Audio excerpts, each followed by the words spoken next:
En los últimos 12 meses la inflación se acumuló en más de un 36%. Vamos a repasar los datos de septiembre según lo que publicó el INDEC en el día de hoy. En septiembre entonces la inflación fue del 2,8%. Es una inflación bastante alta, superó a la del mes anterior. Y hay que tener en cuenta en este punto que hay países que durante todo un año tienen esta inflación. Nosotros la acumulamos mes a mes y superó. Pero, ¿qué pasa en este 2020 de pandemia, donde solamente los primeros meses no tuvimos la crisis del coronavirus? Todo agravó entonces el COVID-19 en nuestro país y lleva una inflación acumulada de más del 22%. Tengan en cuenta que este porcentaje todavía le falta el último trimestre de este año atravesado por la crisis económica y la pandemia. Y el último punto que quiero repasar con ustedes es cuáles son los rubros que más afectaron a la inflación. Y son los rubros que también más afectan a la economía real. Las prendas de vestir, cuero y calzado, casi en un 6%, las bebidas alcohólicas más de un 4%, el transporte un 3,6%, la salud tan importante en un año de pandemia creció en una inflación del 3,5%, alimentos y bebidas no alcohólicas que conforman parte de la alimentación de cada uno de los ciudadanos y es crucial para la economía real, un 3% de aumento. Entre todo esto, en septiembre creció un 2,8% la inflación. Hablamos de todo esto con Ricardo Delgado, que es economista y director de la consultora analítica. Ricardo, buenas noches. Buenas noches, ¿cómo les va? Bueno, preocupados por una inflación que parece no tener fondo, límite, tope y todas esas cosas juntas, ¿no? ¿Qué nos espera cuando empieza ahora también a reactivarse poco a poco la economía con la pandemia? ¿Va a seguir creciendo la inflación? Bueno, todo depende de lo que haga el gobierno, como siempre con la inflación. El número de septiembre es bastante parecido al de agosto y todavía, a mi juicio, no incorpora los últimos acontecimientos, sobre todo la ampliación de la brecha cambiaria en las últimas semanas, que ya supera el 100% y que obviamente introduce más ruido a la formación de precios en la economía. Seguramente el índice mayorista de septiembre, el que estamos viendo es el minorista, va a mostrar ese impacto, digamos, del aumento del dólar y en consecuencia eso se va a trasladar seguramente en la inflación del último trimestre del año. Claro, Nico. Ricardo, ¿cómo estás? Buenas noches. Buenas noches. ¿Cuál sería la inflación real?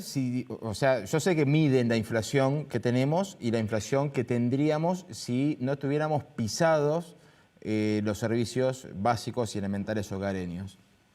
Sí, a ver, para poner en términos concretos, la inflación de los bienes, que son básicamente precios que no están regulados por el Estado, crece alrededor del 3,5% mensual en promedio, y los precios regulados, los precios vinculados a la comunicación, a la vivienda en algún sentido, al transporte, aunque este mes hubo un aumento, están creciendo en promedio al 1%, o sea, es una relación de 3-1. Con lo cual tendríamos que llevar la inflación por lo menos 10 puntos por arriba si todos los precios de las tarifas en particular, de los servicios públicos, del gas, del agua, de la electricidad, estuviesen totalmente desregulados, cosa que obviamente en una situación como la actual de crisis tiene cierta lógica haberlos, digamos, de alguna manera planchado temporalmente, pero que obviamente acumulan distorsiones hacia adelante. Pero Ricardo, eso habla de una espiral de inflación sin límites, ¿no? Yo te diría, a ver, creo que todavía hay espacio de vuelta. Todo hoy está, en la economía argentina, todo depende de una palabra que es nuestro activo fetiche, que es el dólar. ¿Sí? Obviamente, si la brecha cambiaria no se logra domesticar, no se logra administrar, reducir más del 100% que decíamos entre el dólar oficial y los dólares financieros, evidentemente la aceleración de precios va a ser inexorable. ¿Hasta dónde va a llegar? Es difícil decirlo porque el traslado de del dólar dependerá de un montón de factores, pero claramente los costos de las empresas para, por ejemplo, importar insumos van a aumentar y eso se va a trasladar a los precios finales, y obviamente también va a depender de cómo evolucione la demanda. Básicamente los salarios que están viniendo bastante por debajo de la inflación. En ese mix veremos. Yo no soy de los que creen que la Argentina esté a las puertas de un estallido inflacionario, pero sí es probable, como te decía antes, que en el último trimestre del año tengamos cierta aceleración. Sí, ¿qué tal, Delgado? Bueno, pero el ministro Guzmán dijo hace unos días que el dólar blue no incidía en la inflación. ¿Es así? Porque uno piensa, tarifas pisadas, caída de consumo, y sigue habiendo inflación, entonces uno se pregunta, ¿por qué, no? Más allá de la inflación, ¿cómo se dice? La inercia inflacionaria, la emisión monetaria, el dólar blue, ¿qué es lo que pasa? Bueno, a ver, si uno pensara que los dólares financieros o el dólar marginal, en este caso el dólar blue, digamos, se trasladan automáticamente a los precios, hubiésemos tenido ya una aceleración inflacionaria muy superior a la que estamos viendo, por lo menos ahora. Ahora, eso no quiere decir que no haya traslados, ¿sí? ¿Por qué? Porque aquellos que tienen que reponer insumos importados para poder producir, que hay muchos sectores en la industria argentina y en muchos sectores que tienen insumos importados. Esta es una industria que depende mucho de las importaciones para poder producir localmente.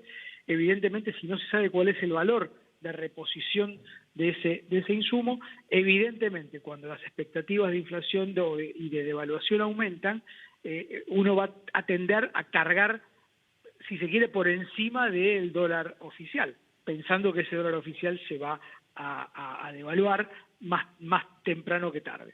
Esto, digamos, sucedió también, yo recuerdo, en el 2015-2016, y fue parte, creo yo, del diagnóstico inicial erróneo en términos de inflación que cometió el gobierno anterior. Creer que los precios ya se habían ajustado todos al dólar blue, cosa que no era efectivamente así, y por eso tuvimos un salto inflacionario en el 2016 importante, que llevó la inflación a más del 40%. Bueno, esto puede pasar hoy, de vuelta. Si se cree que no va a ajustarse, creo que estaríamos en un error, y por eso yo creo que es muy importante que el gobierno entienda que hay que bajar sustancialmente la brecha cambiaria y reducir estas expectativas devaluatorias que tiene todo el mercado. Ahora, Ricardo, ¿cuánto hay de especulación en esto y cuánto hay de medidas que no logran objetivos? Porque hoy, con esta nueva brecha cambiaria que se dio en el mercado, también se perdieron más reservas. Sí, yo te diría que hoy el factor del dólar ahorro, si se quiere, que era uno de los factores centrales, el principal, diría yo, del drenaje de reservas en las últimas semanas, cayó sensiblemente desde que hubo un super cepo que el Banco Central decidió hace ya 2 semanas atrás. ¿Sí? Se estima más o menos que cayó a la 1/4 parte la demanda de los minoristas comprando los famosos $200. Ahora, lo que sucede es que hay una parte de los depósitos en dólares de los argentinos en los bancos que se retiran, y cuando se retiran esos depósitos también caen los encajes que están como reservas en el Banco Central. Una parte importante de los últimos días, y por supuesto también los pagos de importaciones, obedecen a ese fenómeno de caída de depósitos en dólares de los bancos en el sistema financiero. Vuelvo a la pregunta, insisto en todo esto. Entonces, para no seguir perdiendo reservas, ¿hay que cambiar las medidas o hay que generar algún otro tipo de círculo para no generar esta especulación de ir y correr al blue? Yo te diría que las medidas que hace 10 días atrás el gobierno por primera vez de manera coordinada intentó lanzar al mercado juntos el Central y el Ministerio de Economía, a mi juicio llegan tarde, son muy tibias. La suba de tasa de interés es insuficiente para tentar a aquellos que tienen pesos excedentes a quedarse con esos pesos. La reducción temporal por 3 meses de los derechos de exportación, de las retenciones a los productores de soja, no les está moviendo absolutamente el amperímetro, incluso en una situación internacional en donde los precios de la soja están alcanzando ya niveles de $400 la tonelada, algo impensado cuando a principios del año estaban en algo por encima de los $200. Me parece que el gobierno ha sido muy tibio y creo que esta es una situación, digamos, tan significativamente compleja que ameritaba o amerita todavía una dosis todavía mayor. Esto es apenas una píldora, una grajea, una dosis homeopática para un enfermo que requiere cirugía mayor. Impactante la declaración. Tengo un dato acá que quiero que me ayudes a tratar de entender. En inicios de año, aproximadamente 500.000 personas compraron esos $200 ahorro. Si vemos a mitad de año, junio, julio aproximadamente, fueron 5 millones de personas las que compraron y se fueron a esa compra de los 200 ahorros. ¿Qué nos pasa a los argentinos con el dólar? No, yo diría que ¿qué nos pasa con los pesos? ¿Qué nos pasa con nuestra moneda? Básicamente el problema es que la Argentina no ha resuelto el problema de fondo, que es que tener pesos con la inflación que tenemos es el peor de los negocios, y aquel que apostó al peso perdió. Históricamente ha sido así en la Argentina. Yo no soy de los que creen que haya algo cultural con el dólar en la Argentina. Básicamente es una decisión racional de cada uno de los argentinos en ahorrar en una moneda que preserva el valor del ahorro.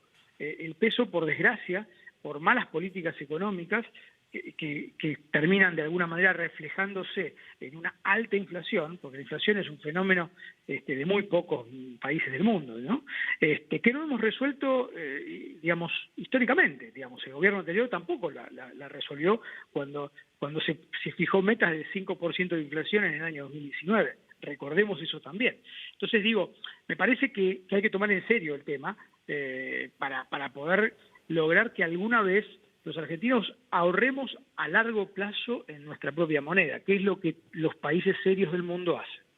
Ricardo, gracias. Buenas noches. Muy buenas noches, que anden bien, gracias a ustedes.